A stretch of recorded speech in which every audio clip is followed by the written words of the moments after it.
Hello, welcome or welcome back to my channel, Goddess of Gore. My name is Vix and I like to talk about horror, thriller, fantasy and sci-fi books. Today is the first of my new schedule doing weekly wrap-ups, so I'm pretty excited to start something new with you today. I finished 3 books last week, so shall we get on with it?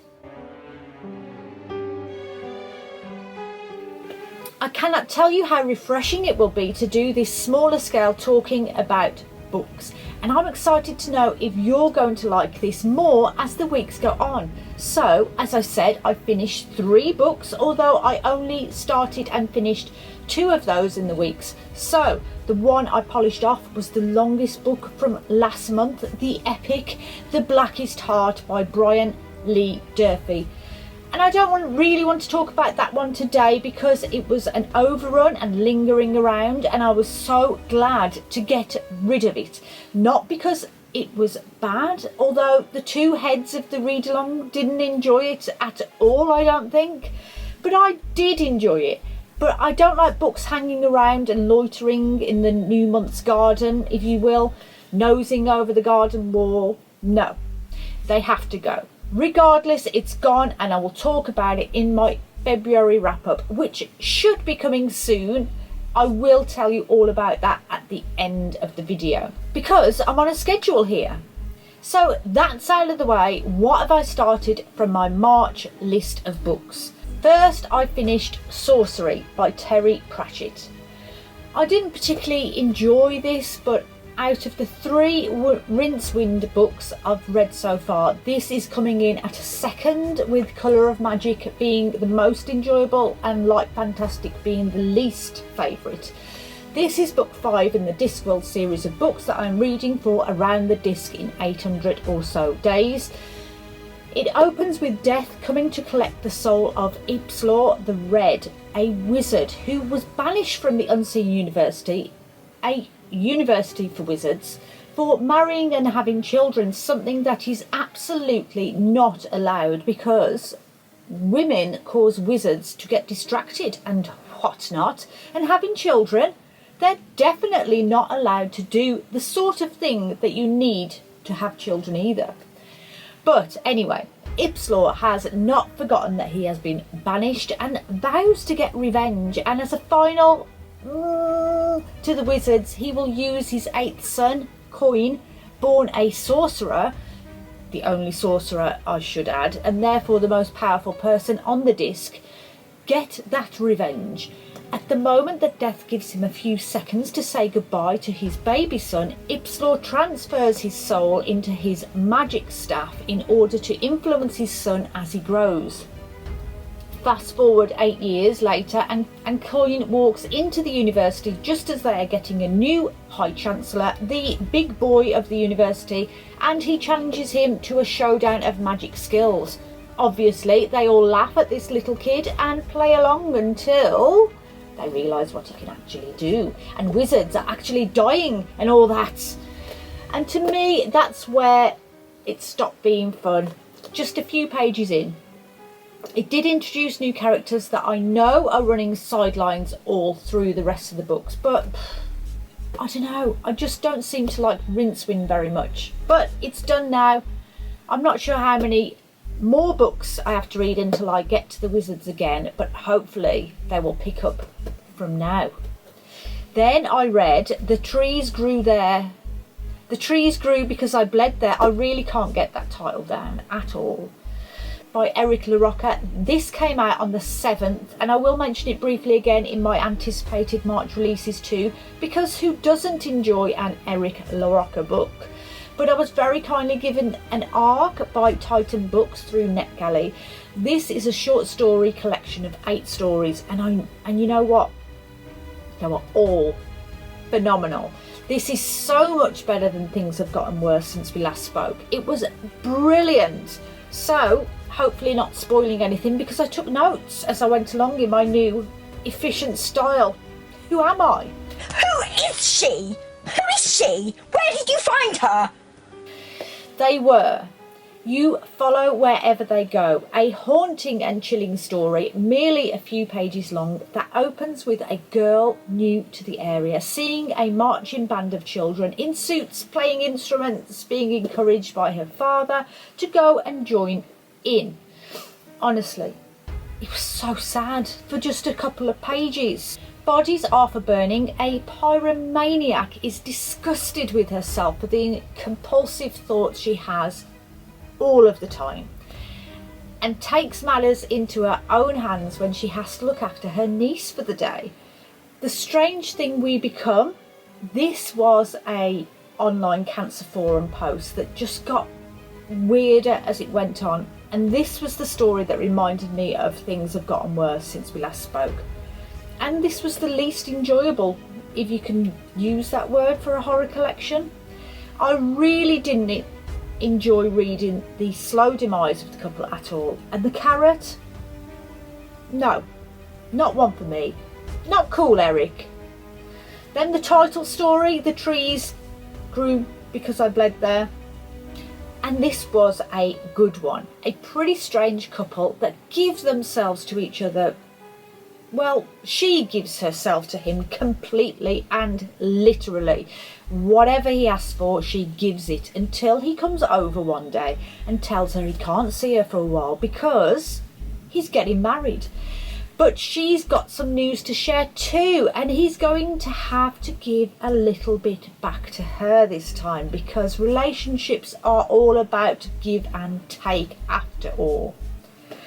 You're not supposed to be here. A couple having a lovely picnic in a park when a stranger and his wife approach them. After an embarrassing case of mistaken identity, they chat and have a little game of frisbee. As they begin to tire, they go back to their son sleeping in his pram, only to find, he's gone, and then the real game begins. Where the flames burned emerald as grass, a man and his daughter, while on a holiday somewhere really fancy, are approached by a clairvoyant after his daughter treads on a spike through her foot, and this man offers to remove it, but for a price. A deadly consequence is foretold by the clairvoyant if the father and daughter do not comply. I'll be gone by then. This was a terrible tale of an Italian American who up and left her aging mother with a family in Italy when she left for the US. Except now, Mum is becoming too much for the cousins and they need the daughter to step up and care for her own mother. So they ship her off to America.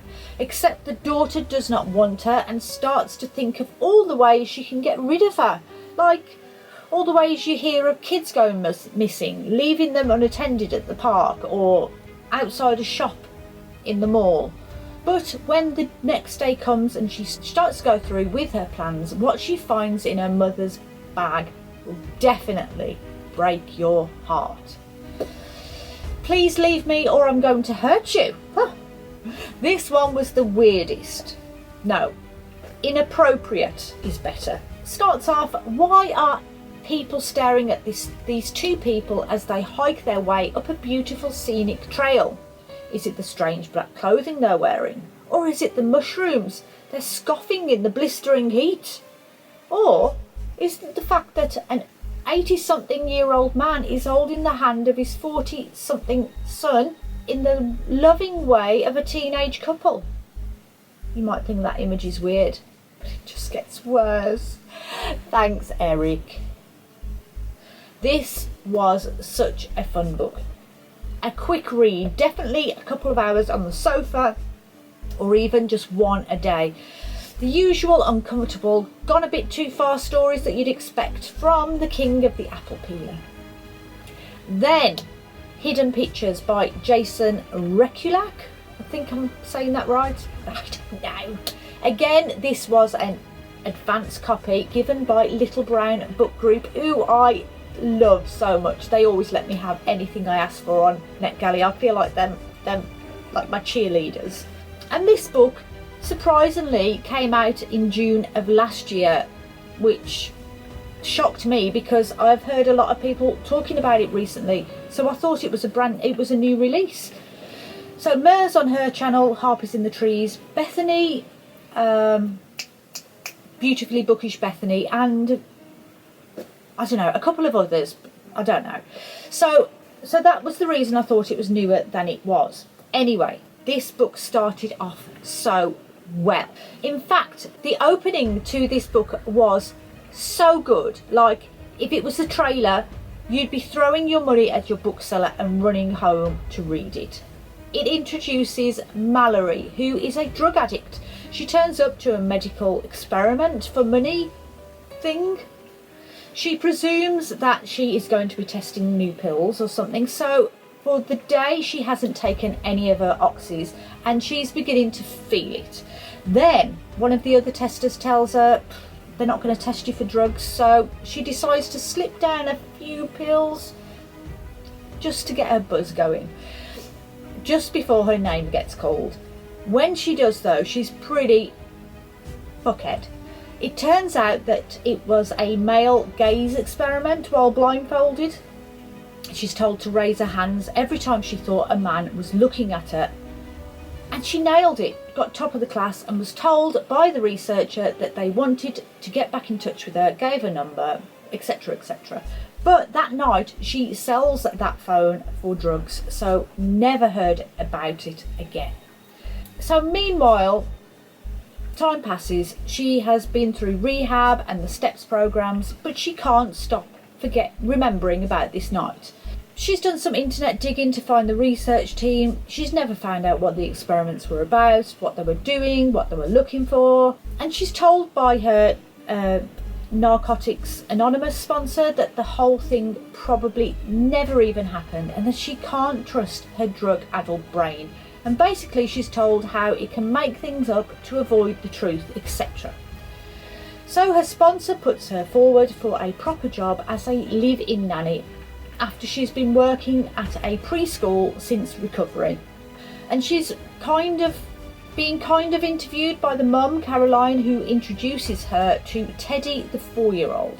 All's going well until she meets Teddy Senior.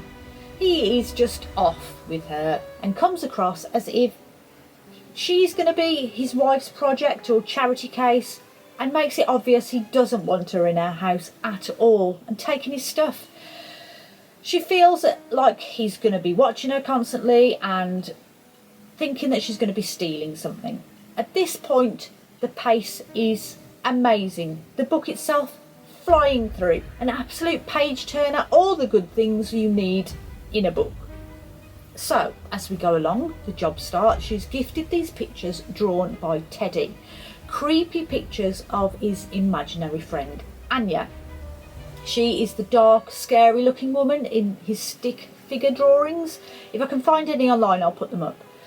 Just to add to the creep factor, Caroline, his mother, tells Mallory that Teddy didn't or wouldn't draw anything. No interest in anything arty until they moved to this new house, and now he's constantly drawing.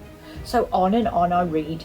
Things progressed from these horrific stick figure drawings to these impressive, realistic drawings that look like they're telling some kind of story. Unfortunately, on my e-reader copy, I couldn't see the drawings in a proper picture. They were chopped up, out of order. I did consider ordering a physical copy, but it was £16. And I'm not paying £16 to view some pictures. Usually pictures on my e-reader can be zoomed in, never have a problem with them, so I don't know what that was about. Why this book? Why the good book? Anyway, at about 60% through, it suddenly turns into a shit show.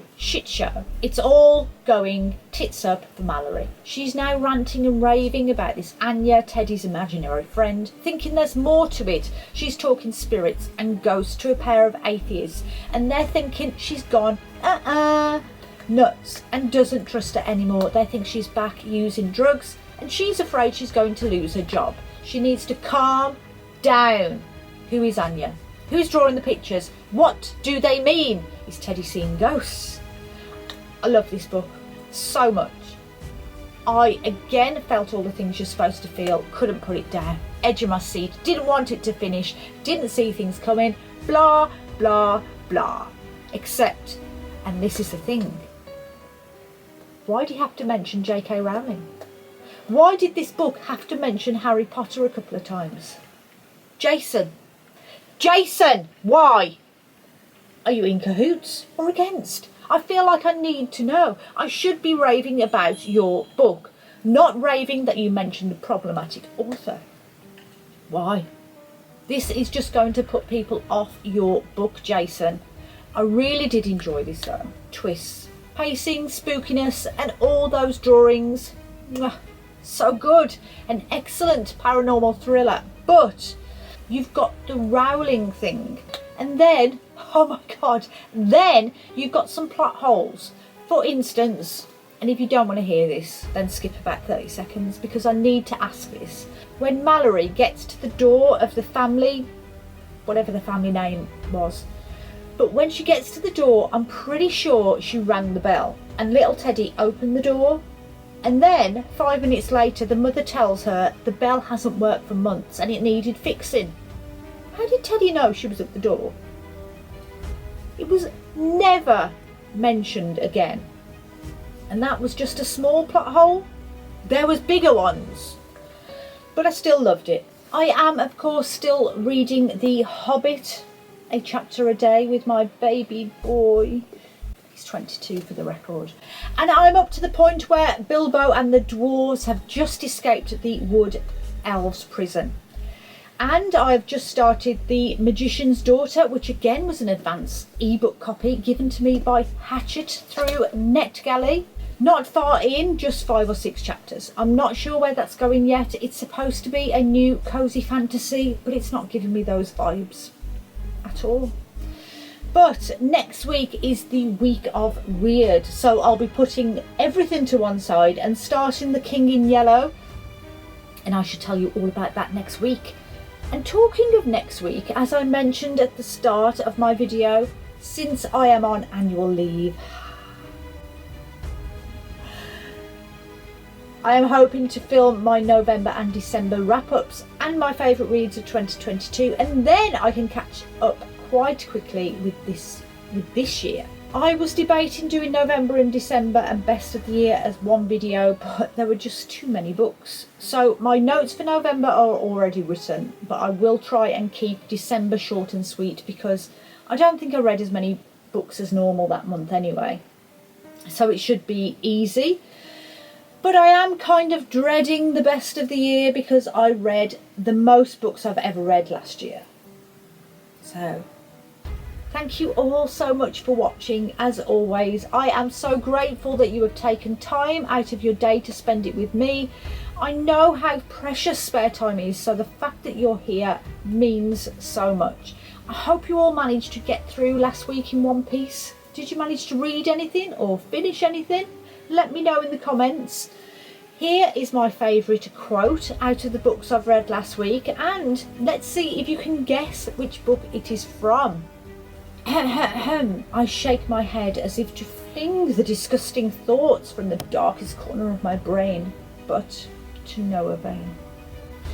I forgot to say like and subscribe if you want to. Oh well.